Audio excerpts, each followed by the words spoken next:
so now we're live, right? I think. Wait. Yeah.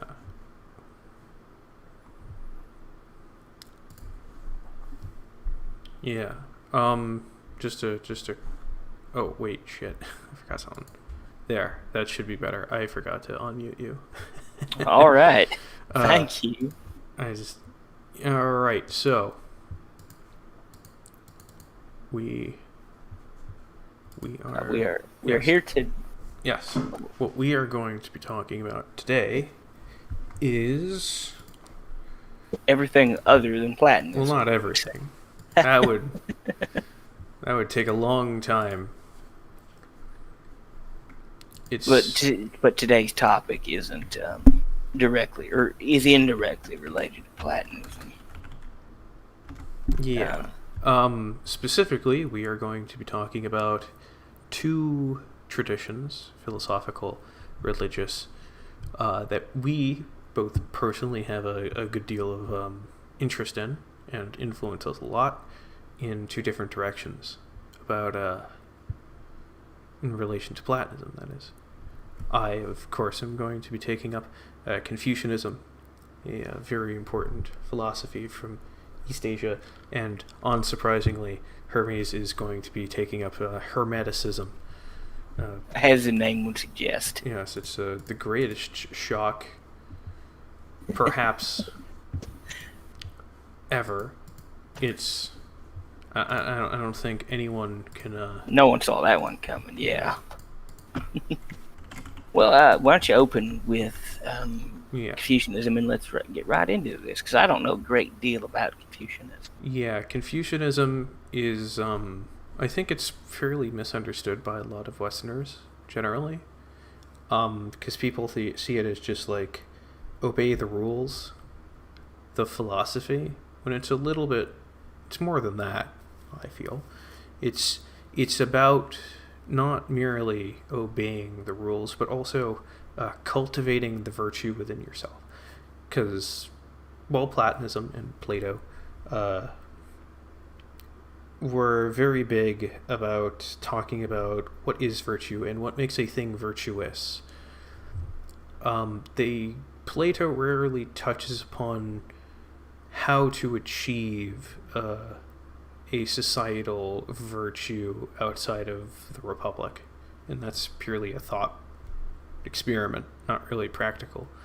And never really make a lot of prescribements about how one should act in specific situations, which is, that is the province of Platonism. But Confucianism is all about achieving that virtue in a real life situation, so to speak.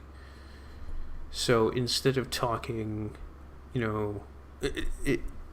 Confucianism never angsted over what is virtue or what makes a thing virtuous. It just simply accepts and establishes that a thing is virtuous for the most part.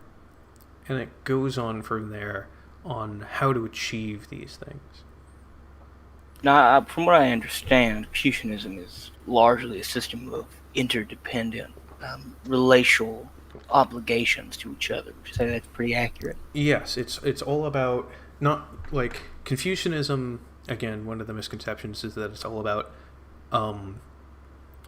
purely about like social class, and you should act your social class. But it's really more about the relationships between individuals. So it's not that, the king or the emperor or whatever, he must act a certain way. It is that because he is king of the people, he must act a certain way towards his people. But when he is a father to his son, he must act a certain way. And when he is a son to his own father, he must act a certain way, even if he is the king. Because it is the relationships that make society, not the individuals. So, I may be wrong on this, but I think what you're getting at is that most Westerners kind of confuse Confucianism with legalism, the Chinese legalistic philosophy. To a degree, but I mean that's no doubt just because that and Taoism all intermingled a lot, and as a result, you had like lots of misunderstandings, and it's not really super cut and dry either between them. But Confucianism itself is definitely much more about relationships and achieving a certain harmony, a more lawful harmony than Taoism would like, which is much more anarchistic in nature. I just a quick aside, I would say Taoism probably its ambition is ultimately to achieve the golden age again. Yeah. Whereas Confucianism is much more about achieving the silver or bronze age. It's about what's kind of making the best of a bad situation. Yeah. And another vital thing about Confucianism is its assertion that good is the fundamental nature of things, and that things trend towards goodness. But it's unformed, it's unshaped, it's sort of raw in its specificity. So we might say Confucius, in his laying down of his Analects, is attempting to make that goodness a little bit more concrete for people. Yes. And it's in that specific term, cultivation, because it isn't just a single event in one's life or a single learning, but it is always a drawing out of the goodness within a person. So we might say that Confucianism inherently trends towards a more Aristotelian virtue understanding of what goodness in society is. That it's about the long-form cultivation of goodness through relationships. Yeah, and in relation to Platonism, I see Confucianism as essentially just the practice of Platonic ideas. In a sense, is so it's an acting out of the virtue at a societal level. Yeah, it's all about trying to achieve that the vision of ideal relationships. Now, I think it might be good as an example to maybe walk us through what some of those relationships might look like, well, if you kind of got that off the top of your head. Well, the most specific ones talked about are between fathers and sons, in that, the father teaches his son to be virtuous, he teaches him his trade, he takes care of him when he's a child, and as a result of that, the son must supplicate himself to his father. But this is because of the reciprocity involved. And when his father is infirm, the son must then in turn take care of his father. Now, I think this is a particularly interesting example. In that what I seem to be seeing is that both parties owe something to one another. Yes, of course. While you are expected to do filial piety without the expectation of something in return, there is the expectation that because someone has acted good to you, you should act good to them in return. Well, yeah, it's not a purely transactional understanding, but that the nature of a good relationship between father and son trends towards reciprocity. Yeah, there isn't this expectation of a slavery of any party to another, which is what some people would categorize a lot of more hierarchical systems like that.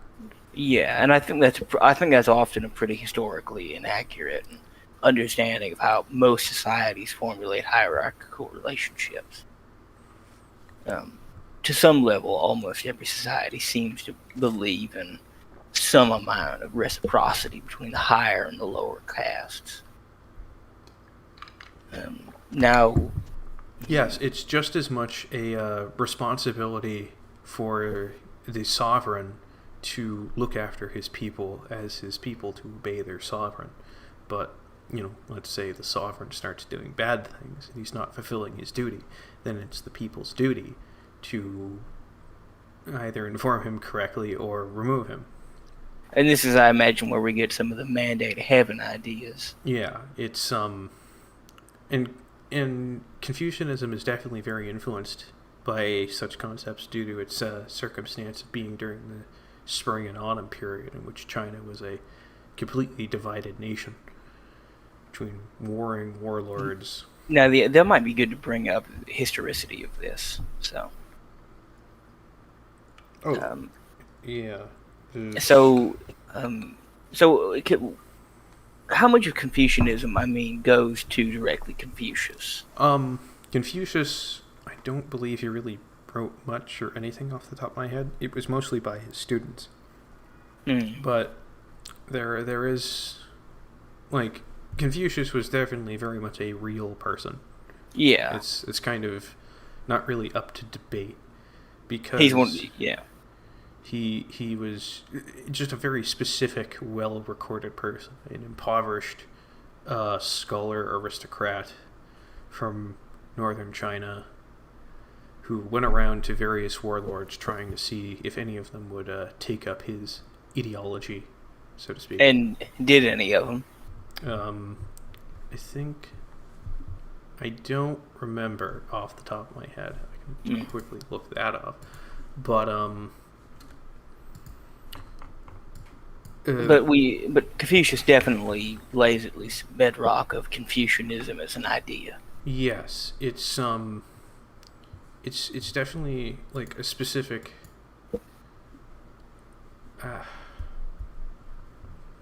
like way, like it's not important that the writings are necessarily his, but it's definitely a following in the tradition. So it's a little bit. So we might say that's definitely a difference from Platonism. Is that Confucius seems to himself take on a lesser role than Plato does. Yeah, Confucianism is a set of beliefs more so than a specific set of writings. So you could see Confucianism was more prone to being mutable over history because there was up to interpretation.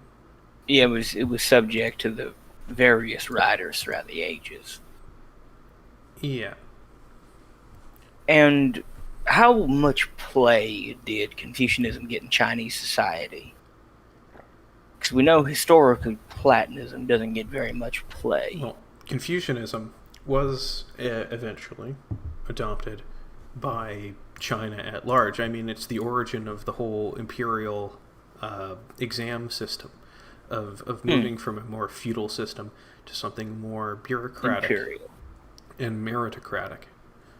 Because a big focus of Confucianism is essentially education, not just of schooling, but also just in life in general, is that a person should be exposed to a variety of knowledge and sources to allow a person to bring out the good within themselves. All right. Is like Confucius didn't really put a lot of stock into purely dynastic things, and that leads into, like, the mandate of heaven. Anyone could be emperor if they were righteous enough. Yeah, and I think we do see that a few times of peasants ending up as emperors. Yeah, and it was this meritocratic belief that set it apart from a lot of the more contemporary ways of doing things in the largely feudalistic China, where theoretically anyone could become a member of the elite through studying and through proper cultivation. Yeah. Now, I do know the imperial exams were a big deal, and it was a fairly hard thing to pass them and move and gain rank. I mean, it was very intentional. You didn't want just anyone, and the exams themselves are based off of the Confucian writings. Like you had to understand them inside and out, in addition to understanding how to run like a station in the first place. I would be and I don't know if any such thing exists, but I would be definitely interested in seeing what one of those exams might look like. Well, they were used up until the end of the King, so I think there are a bunch left. That would be very interesting to kind of take a look through what these Say things even look like. say what you well, I mean, all across the dynasties too. Because say what you will, but the Chinese were very good at meticulously keeping track of stuff. Yeah, and from what I understand as well, the Chinese bureaucracy didn't change very much between emperor to emperor. Which was very much intentional and by design of Confucius. It was a system to create order, not, power. Yeah, and the system, as long as it is good, is going to keep running itself. Yes, it is to ultimately the goal being to create an order which is self-sustaining, which it was for the longest time until some people got Republican ideas in their heads. And then some individuals got leftist ideas in their head and shunted them to an island. Yeah, same thing basically. Anti-traditional, anti-virtue. Confucius, not happy. And I wouldn't be happy with either one, honestly. No, not at all. Republic of China was just as corrupt as the PRC. It's just, they had the veneer of some tradition. Yeah. So, I may have. No, I've got a copy of the Analects. I have yet to read through it. It's on the perpetual back burner, it seems. But for everyone who ends up listening to this, it might be worth pointing out what are the big texts of Confucianism. Is it just the Analects, or there are the 4 books and 5 classics.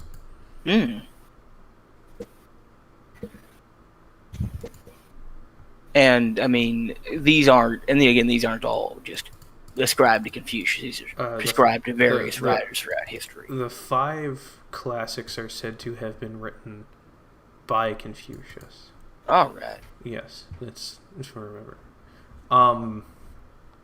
And the 4 books were written by his disciples. His kind of immediate students. Yeah. The 5 books being... Well, the 5 classics are classic poetry talking about... Basically, it is a recording of the traditions of the country around him at the time. The Book of Documents was a collection of various speeches and rites of the era.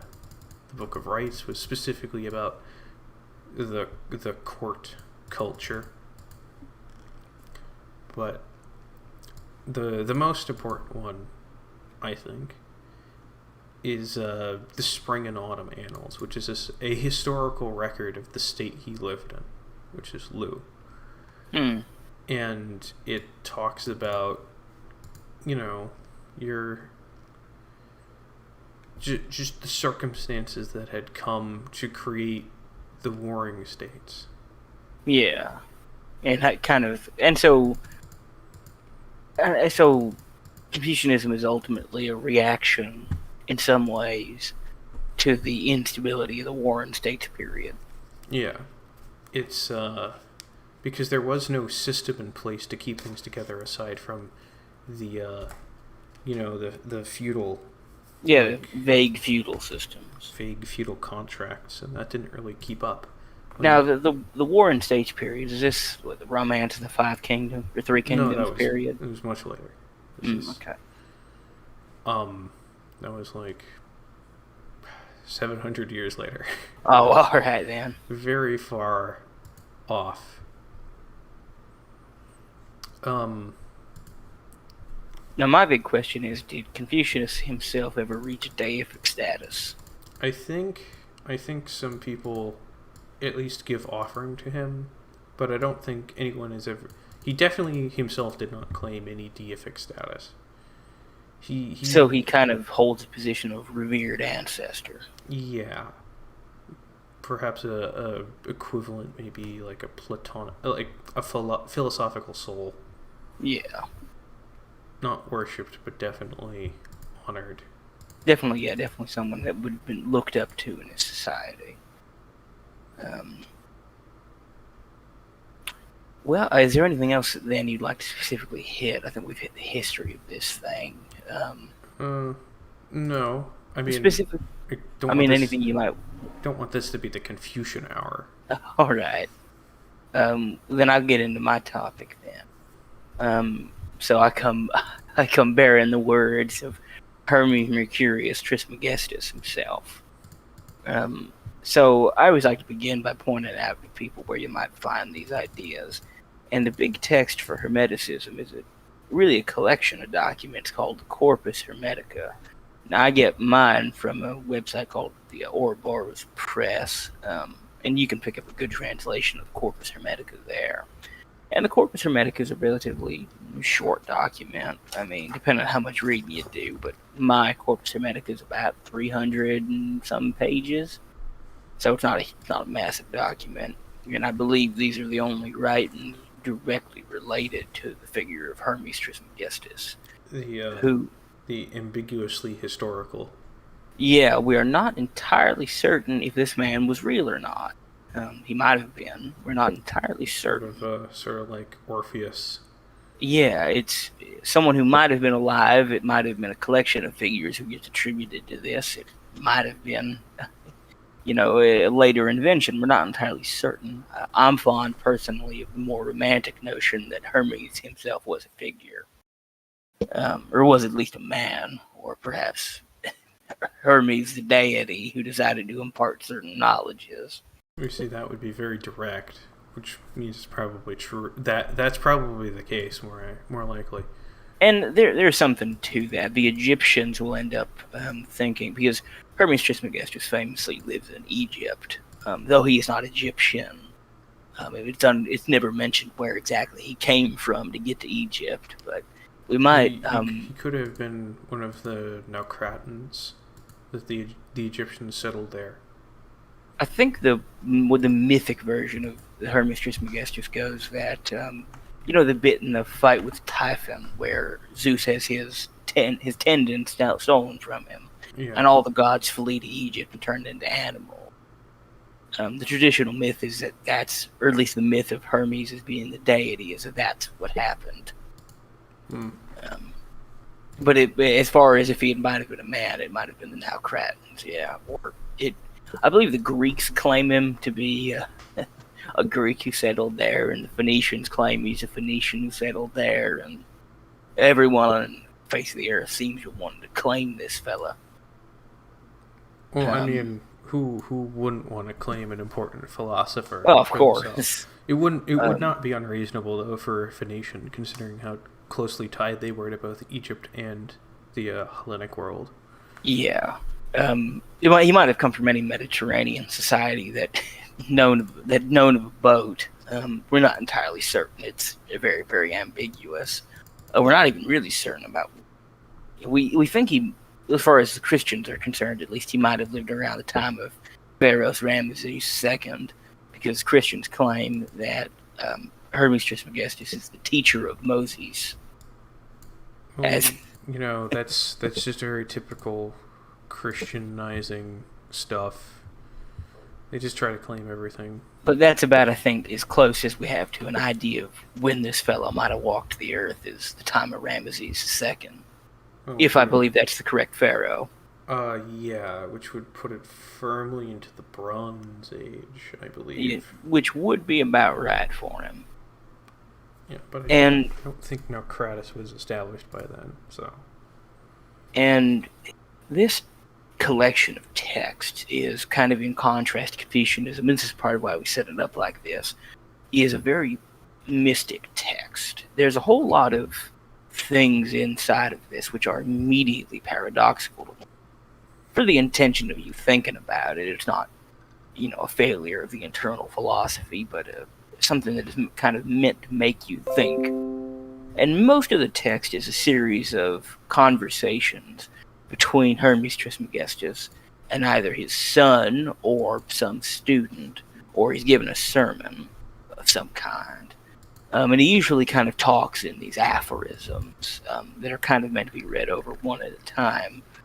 But for those who think the name maybe sounds just a little bit familiar, if you've ever heard of something called the Emerald Tablet, which is a very important esoteric piece of writing, it's attributed to Hermes Trismegistus. And the most famous line from the Emerald Tablet is, "As it is above, so shall it be below. As it is below, so shall it be above." Which has been, taken by just every single esoteric order to have ever graced the earth, be it Yeah, Freemasons or Rosicrucians or what have you. everyone has seen something in it. But I think what Hermes trying to kind of comment on it. In fact, let me find the exact line here. And let's. Yeah, I mean, that's something as well to point out, is that every esoteric organization on the face of the earth has drawn from Hermeticism at some level. If you've ever read anything about the Western mystery tradition, you're going to come across this fella. Yeah, it's kind of inescapable. So it's first line here. "True it is without falsehood, certain and most true. That which is above is from that which is below, and that which is below is from that which is above, for the performance of the miracles of the one thing." And that's always a bit's left out. Oh yeah, of course, because that makes it tougher to just appropriate it to whatever particular thing you want to say. So, and what Hermes is, I think, doing there is he's establishing a kind of a hierarchical order of a connection of the divine with the mundane and the mundane with the divine. And, to draw it into Platonism, we see this at the tail end of Platonism at some level with Proclus, where he kind of defines the point of the great chain of emanation as being the return to the one, in a kind of a literal sense of, a thing below returning to a thing above, and a thing above going to a thing below. Yeah. Well, and specifically saying there is the one thing. Yeah, for the performance of the miracles of the one thing. Which puts it pretty firmly into monistic viewpoint. Yeah. Hermes Trismegistus definitely. You do see mention of the specific names of gods are never brought up in the text, but we do see gods, and we do see, and this is most likely an awkwardness of translation, and this is a kind of an inescapable awkwardness of translation, but the use of the word capital G, God, though I highly doubt this means the Christian God. It's it's just likely using the term in the form of just referring to all divinity ever. Yeah, referring to all divinity ever, or the principle of divinity, the one. And this comes to us from a Greek translation. So we're probably getting this text through a couple of languages. If Hermes was alive at the time of Ramesses II, we're probably getting it a couple languages down the line, just a little bit there, especially because we're getting it from Greek, and it had been translated into Latin, and that had been translated into English. So there's definitely probably some awkwardness of the varieties of translations over the years. But we do definitely see an almost kind of proto-Platonism, or perhaps it might be more appropriate to say proto-Pythagoreanism in a lot of this.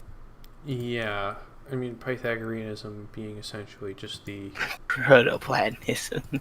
the introduction of the notion of monism and whatnot into into the greater world, because there's not really a lot of evidence of those beliefs before.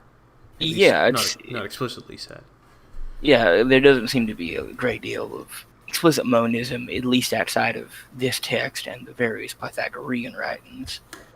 And the whole aim of the Corpus Hermetica is to teach a person that the highest good is ultimately the divine principle, the one. It's ultimately the highest point of goodness. that all people should attempt to return to. And so much of the mysticism laden within the text is dedicated to that purpose. Now, it is as well often prescribed to Hermes Trismegistus in the wider system of Hermeticism that, and this comes up in the Emerald Tablet, Hermes Trismegistus says at the very end that he has the whole parts of the three philosophies of the world, which are astrology, alchemy, and theurgy. And that's, I think, a very important thing, the use of the word theurgy there, because that has very specific connotations. Yeah, it's used very often by Iamblichus. Yeah, and it kind of explicitly means assimilation to the divine via ritual worship. That one is, by worshiping the gods, by worshiping what is divine, by worshiping what is good, by going through the motions of the ritual, one assimilates oneself slowly to the higher levels of divinity, moving from, man to a hero, up and up and up this kind of great chain. And, and it's important to note that these things are a triumvirate within each other, as far as at least Hermes here is concerned, that one doesn't seem to be able to engage fully in theurgy without engaging in astrology and engaging with alchemy. Now, that never comes up for Iamblichus himself, but it does come up within the wider confines of Hermeticism. Now, Hermeticism has always kind of been an important doctrine within the West. We see it very influential on various groups in the Middle Ages. It doesn't seem to get too much play in antiquity, but it does seem to get a great deal of play by the time of the Middle Ages with various esoteric groups. Likely as a result of most of the more prominent esoteric orders falling off due to their inherent connection to the pagan ways. Yeah, and the fact that there's never an explicit mention of the various gods or various divinities other than a kind of an occasional reference to the gods and their powers. You don't ever see in the Corpus Hermetica directly, kind of the names of these various gods or calls for idols or anything like that. You kind of just see a call to the one, a call to the divine principle, and as giving you a path to that.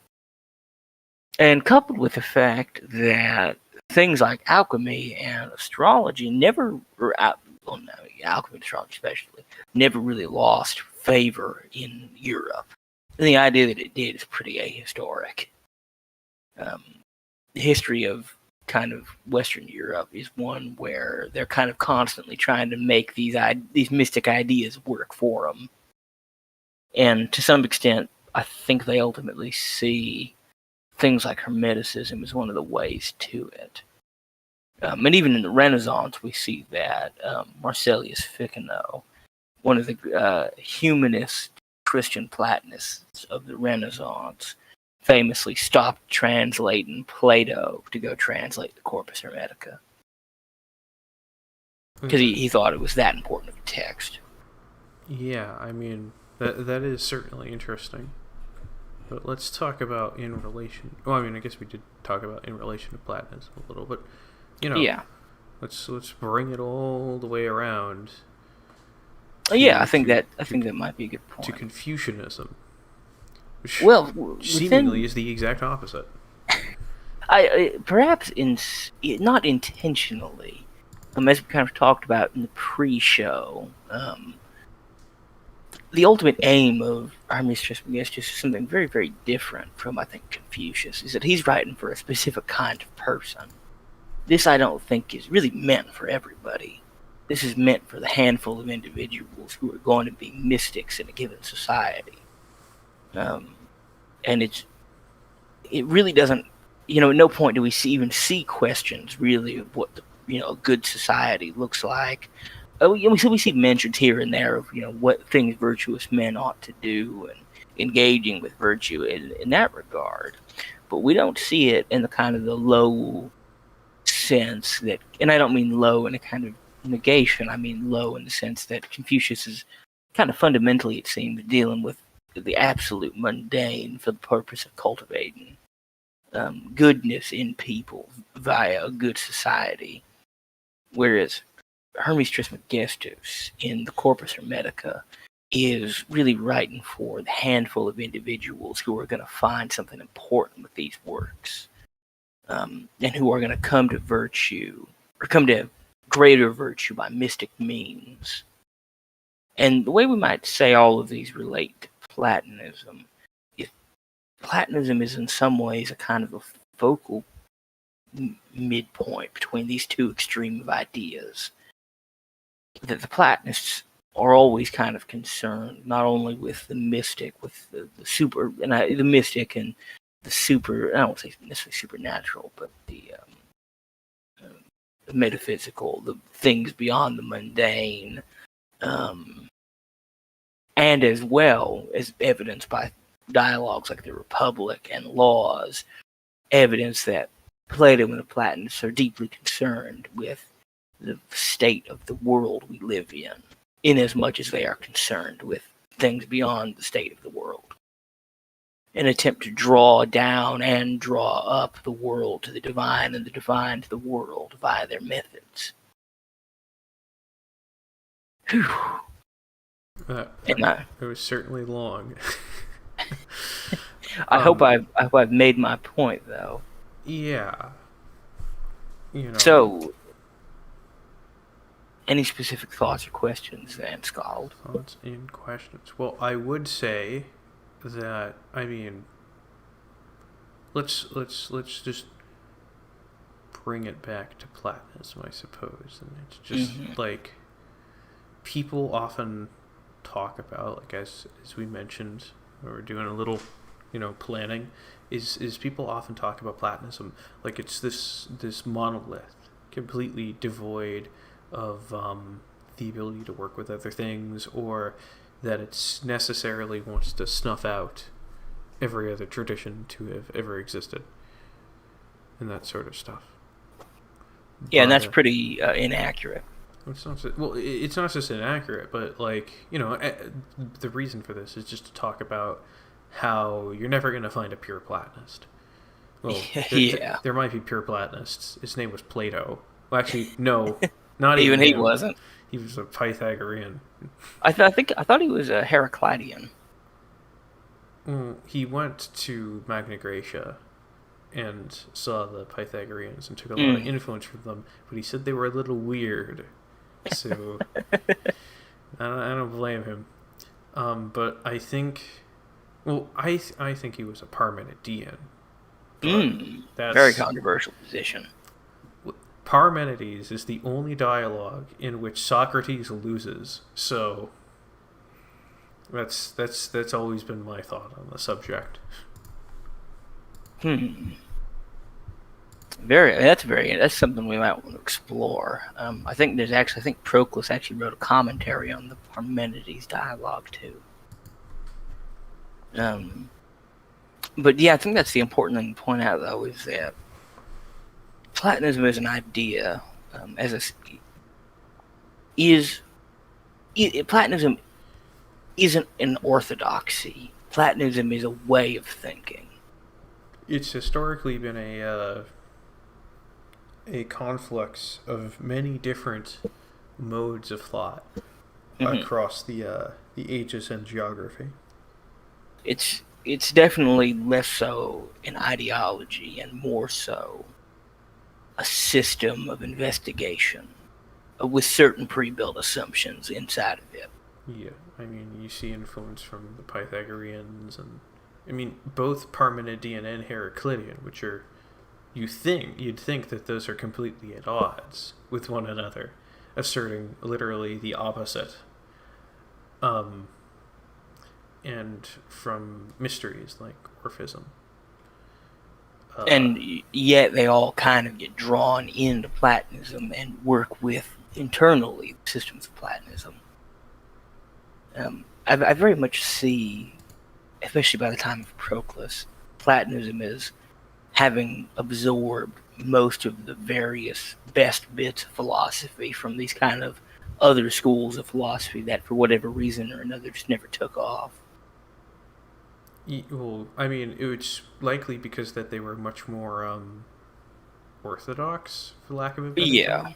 I mean, they were probably more orthodox, and they were probably a lot more exclusionary. They were more concerned with this is the correct way of things. I have come to this through a dream. And I think Pythagoras literally says that too.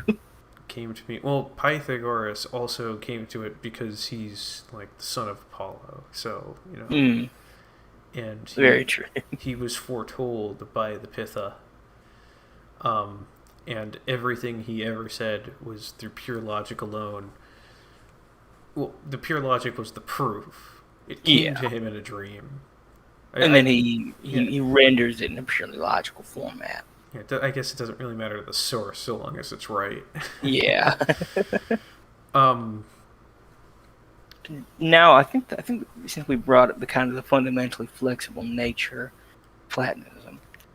Yeah. Have there been any ideas, maybe in the last 200, 300, 400 years, that at the end of the day would be even or something that might be looked into absorbing? Absorbing. Not the Apollonians. No, not them. No. I mean, I would say that the general capacity for man to philosophize has generally fallen off, especially for the ability to come up with new things. Though I suppose that could be due to something that essentially everything has been said.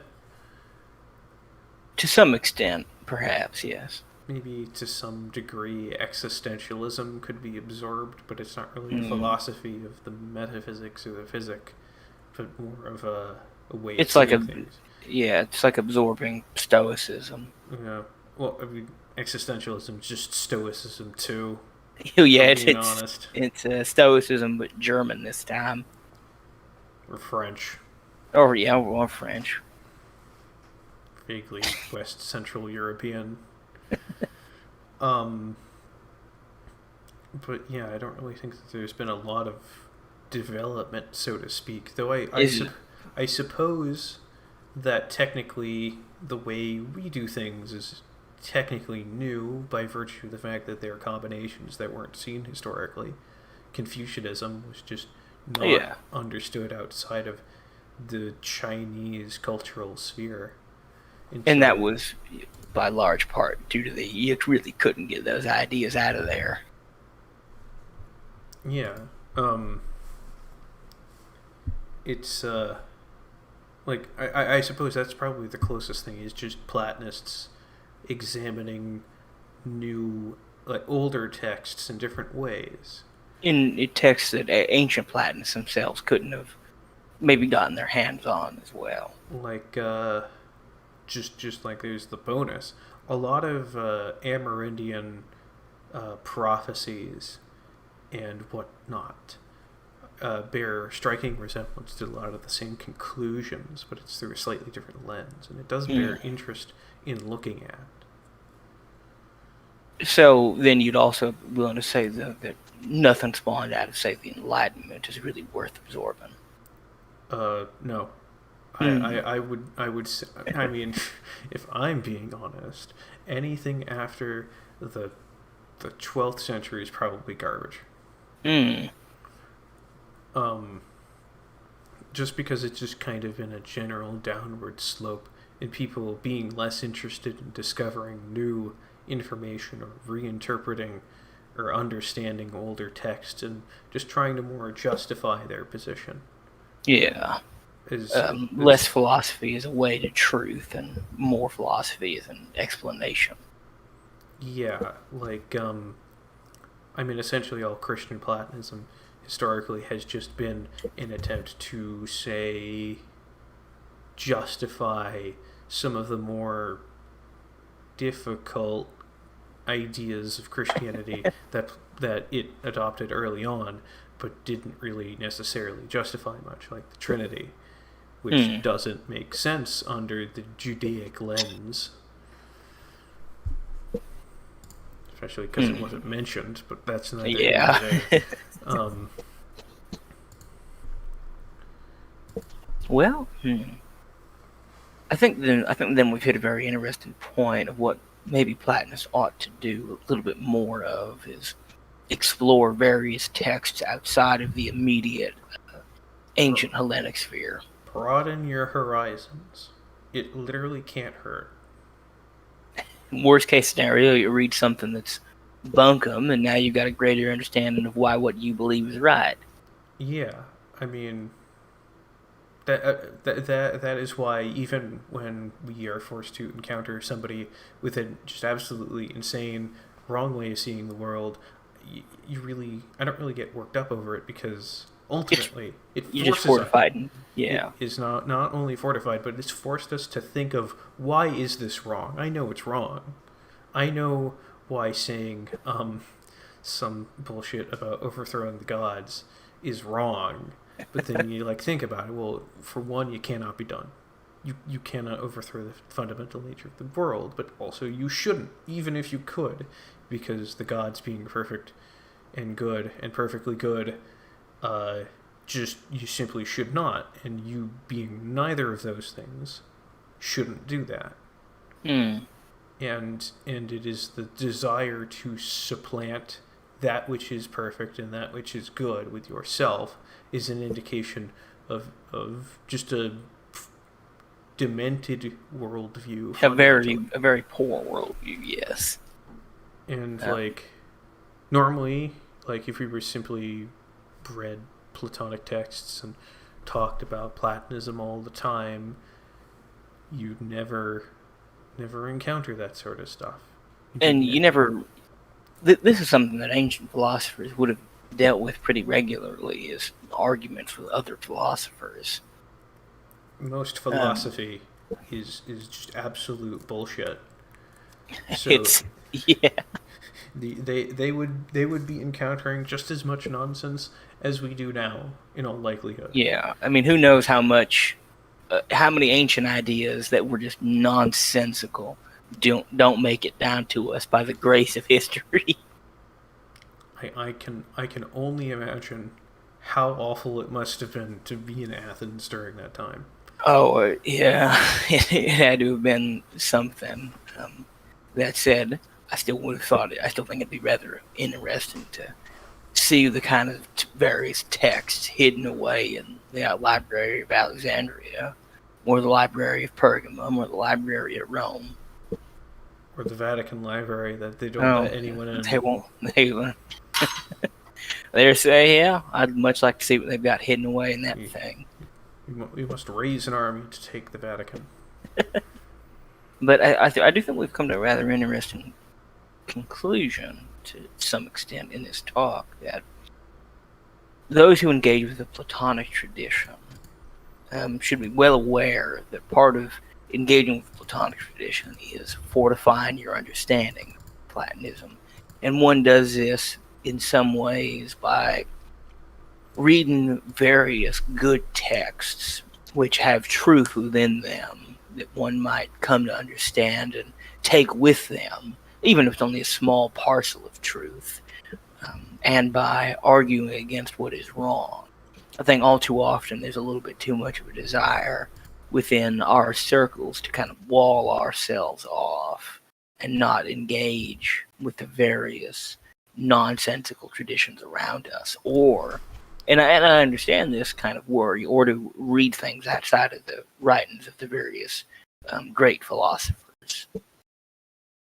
Yeah, it is important, because that's what the very people who came up with these traditions had. They had to deal with a bunch of idiots and pseuds who had a lot more time and fancy words than they had interesting thoughts. The eternal sophist. We shall just shake our fist at them. Anyway, I bite my thumb at them. Yes. a question from the chat: is theosis an Orthodox Church related to Platonism? No doubt. I mean, Christianity participated in a lot of looting of philosophical concepts from other contemporary religious movements of the time, often without thought or consideration. So you resulted in stuff like the Trinity, which, such a concept has no problem in traditional polytheist thought. Zagreus is Dionysius. That's everyone just accepted that. Yeah. Didn't need any further explanation. But you have like a lot of these half-baked, half-considered ideas, ultimately. And it's not quite like the thing I talked about last week of the very nearly correct. This is like they just managed to snatch defeat from the jaws of victory, essentially, where they have this framework that you could understand the world, and they decide, what, we're just going to take just a part of it, even though that there's like plenty of people that would love to explain the whole thing for you. They decide to just dumb it down. Yeah, and there's a little bit of explicitness in that as well. If you ever, and heaven forbid you do, if you ever read some Thomas Aquinas in there, that is one thing I will say. Do not read Thomas Aquinas. It's just a waste of your time. It'll give you. Well, it's essentially to some extent Aristotle, but another man has written his name over it. Aristotle for dummies. But what you do see in there is one of the things, as Aquinas goes on in the Summa Theologica, it becomes less and less about philosophy and more about Christian theology. And kind of explicitly so, because he says pretty early on that philosophy must be the handmaiden of theology, which is contra to how most ancient philosophers were doing it. There was no distinction between theology and philosophy. These are one and the same to them. There is just the truth, and philosophy is the pathway to the truth. And it is the truth. But for Christian scholastic writers throughout the Middle Ages, pre-existing, and this was a term they use as well, doctrine and dogma of the magisterium of the church kind of has to come first, and philosophy within most of the kind of the Christian concept exists to make sense of and hold up Christian theology. Well, because they have the absurd notion of faith. Yeah, something that is very contra to, or is in fact anathema to most ancient concepts of epistemology, especially within Platonism, where the total sum of all knowledge is approachable by men with their intellect. There's no need for faith. One of the things I often say is, I have no faith in the gods. The gods are real. I need no faith in them. I have no faith in them. They just are. Well, something perfectly good does not need you just to take their word for it. Yeah. Just trust me, bro. No, I don't need to just trust that something... just trusting that something is an absolute ineffable good, all-powerful, and all-knowing. That's absurd. Yeah, that's one of the things within the tradition of Platonism. We can investigate the nature of the gods. We can investigate their goodness, and that is not and that's not an impious thing to do. To kind of investigate that the gods are good. It's not like it's not rude to just not take somebody on their own word. Why should I take some being's word? A much bigger claim than just I'll pay you back next week. It's a very big claim to regard that something is the source of all goodness, but in the investigation of it, one ultimately does arrive that is the nature of the gods. if one is engaging with philosophy in a good-natured manner. But it is something that can be explained. I can walk someone through the metaphysics of this stuff, and we can come to the conclusion that the gods are good, rather than needing faith that the gods are good. But I think maybe we might have said all that needs to have been said. Yeah. Oh, well, I'm just going to slip in one of my schizo theories that Jesus was actually an incarnate of Apollo, misinterpreted by the Jews. That's my schizo theory. I'm slipping it. I've had it for years, but I've never really talked about it. I have someone very dear to me brought up recently that they think that Jesus of Nazareth was actually some kind of trickster deity. Well, I'm sticking with mine, but I am uncertain of the nature of Rabbi Yeshua. we can't really examine it because it's just all the information is so clouded by just. Well, and unfortunately, it kind of happened in what was admittedly the ass end of the empire. I would say that is almost speaking too positively about Judea. That's like. It wasn't even part of the empire proper. I think it was by that point. It was. I think it was a province, but no, it wasn't. Well, let's see. Pompey Magnus brought it in.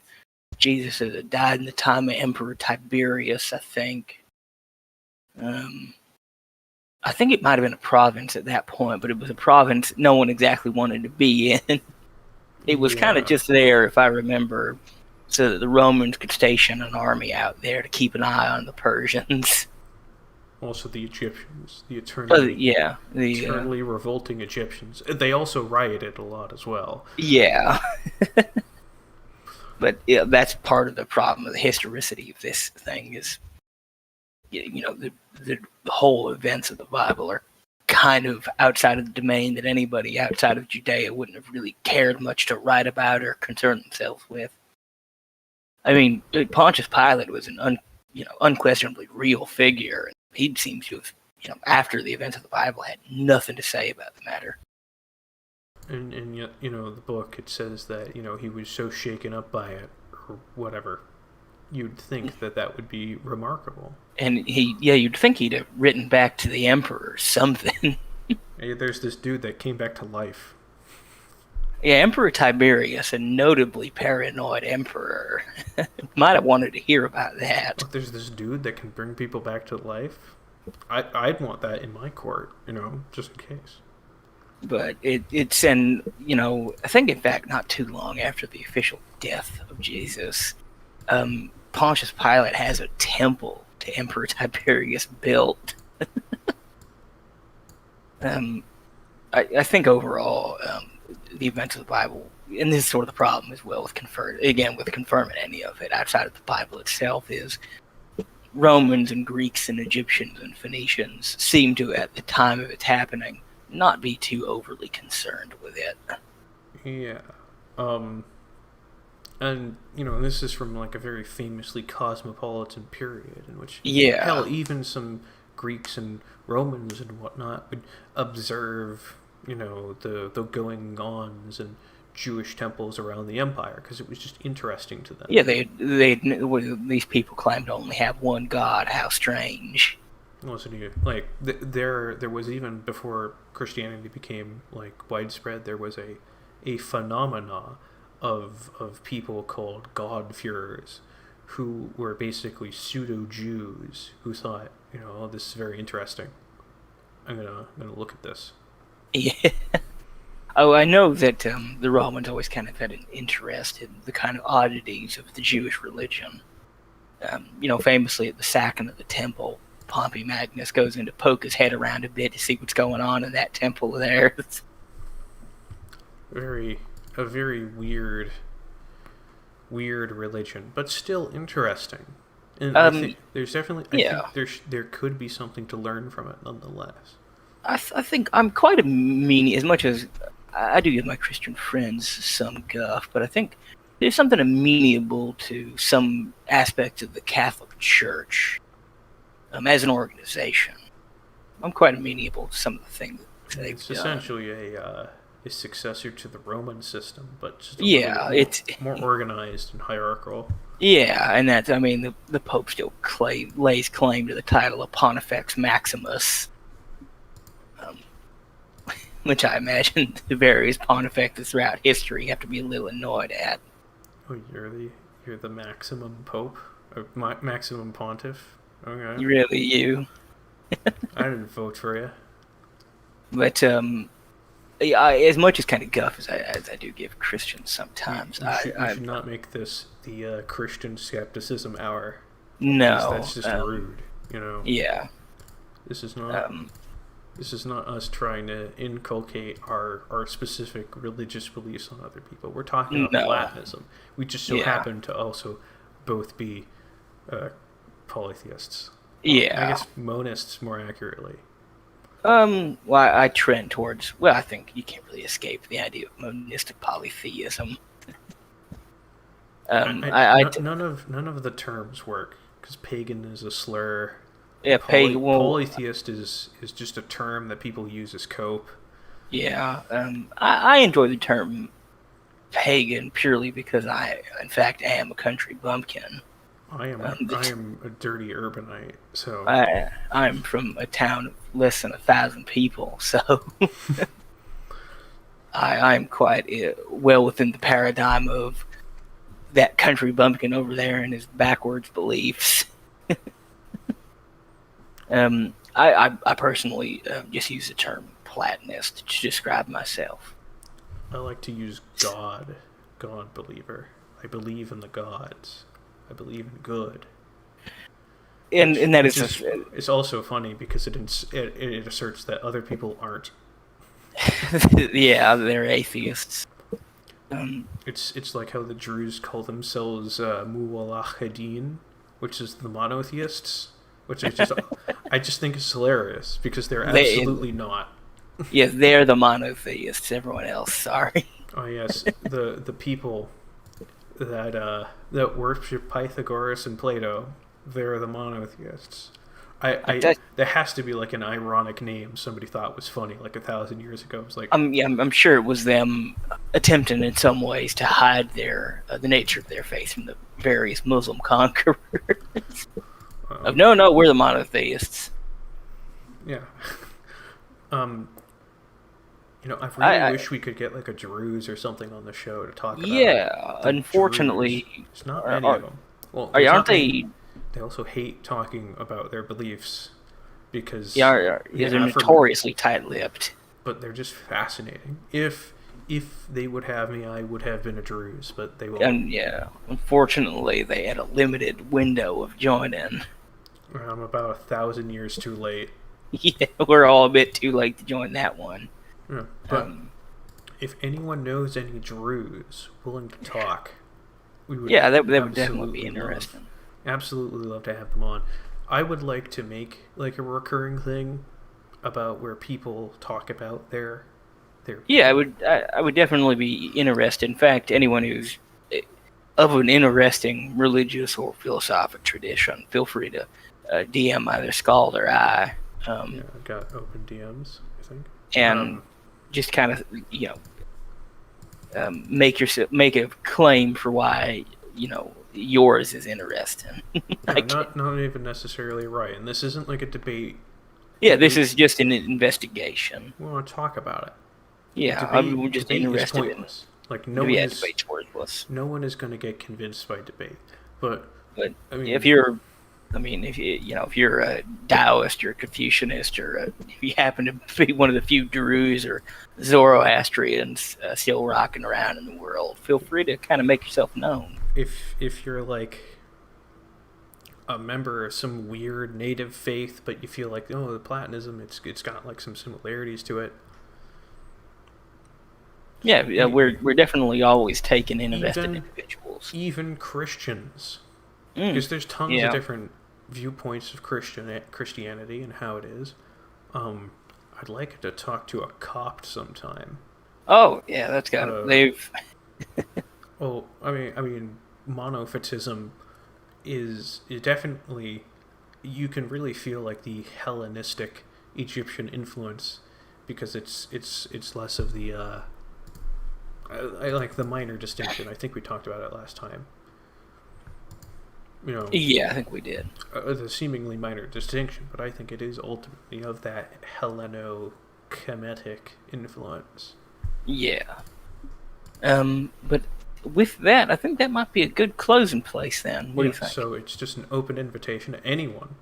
Anyone who's, yeah. This is also I got a name for this previously unnamed thing. It's the E-Politeia. Oh, yeah. Yeah, so just contact us, and we can get that going because we're only really doing this if we have something to talk about. Yeah, this is a rather ad hoc system we've got going here.